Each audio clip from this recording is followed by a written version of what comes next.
Welcome back, my talented and creative YouTube friends. I hope you're having a beautiful day so far, and thank you so much for joining me today for another art video. Today, I'm going to be sharing the watercolor painting process for a yellow rose, and this one was actually created for a Patreon exclusive painting tutorial that I shared with them quite a while back in real time and with full commentary all throughout the video. Each one of the drawing and painting tutorials that I upload for my Patreon community has its downloadable supply list, including specific paint colors, the downloadable outline drawing that I created for the painting on hand, as well as a high-resolution reference picture.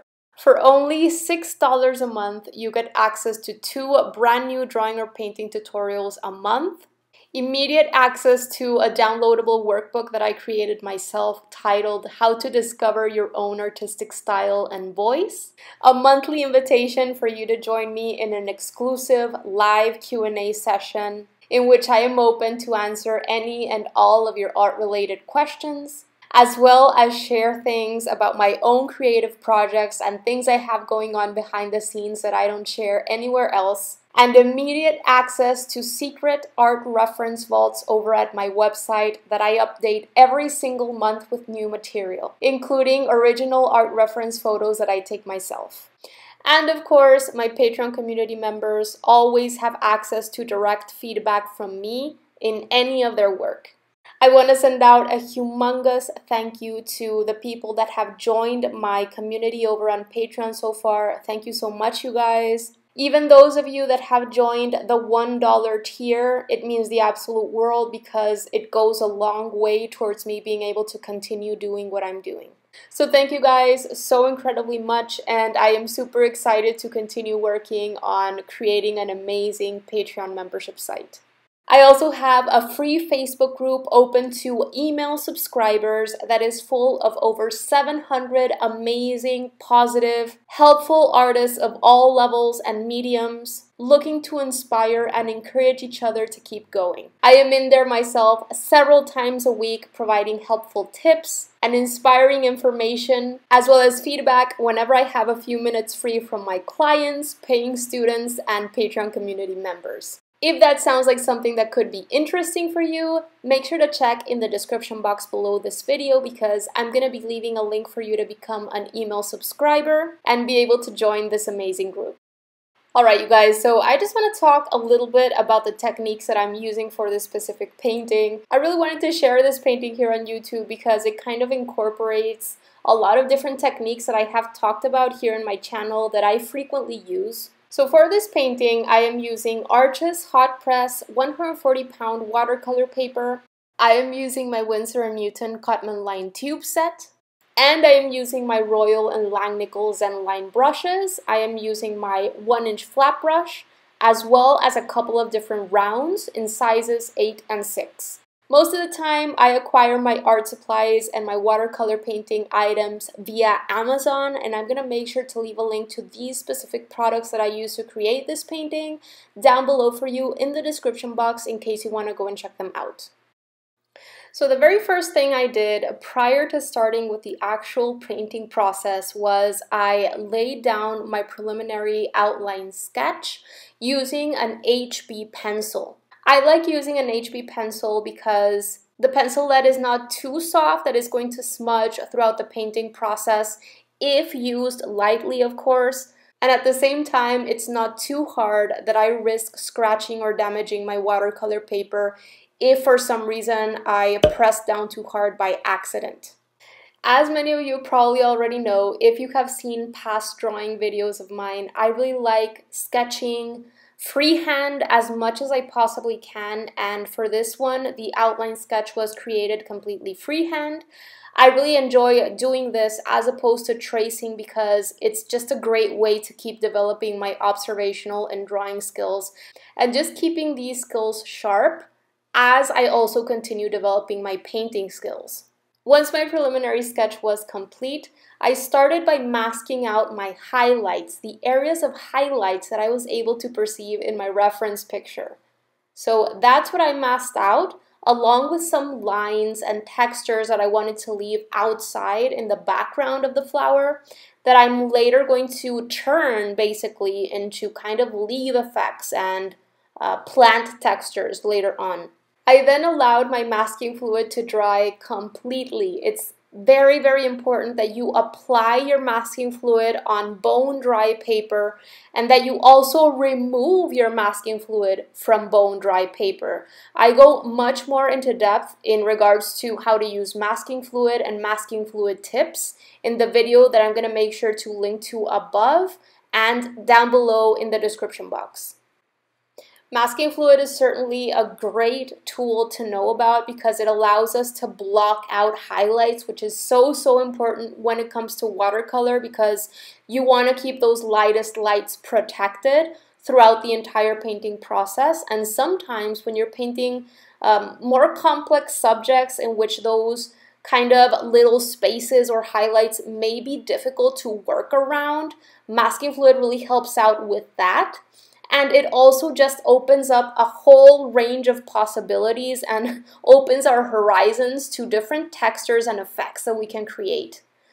However, it's very important that you learn how to use masking fluid and are aware of a couple of key things, because you can damage your artwork if you don't know how to use it. Not to mention, when we're working with watercolor, there are so many variables that can affect both the outcome of our work as well as our experience throughout the painting process, namely the temperature and the humidity of the room that we're in, the type of paper that we're using, which, by the way, I wouldn't recommend using anything less than 140-pound watercolor paper if you are planning to use either masking fluid or lots of wet on wet techniques or layering techniques, such as the ones that I am using for this painting.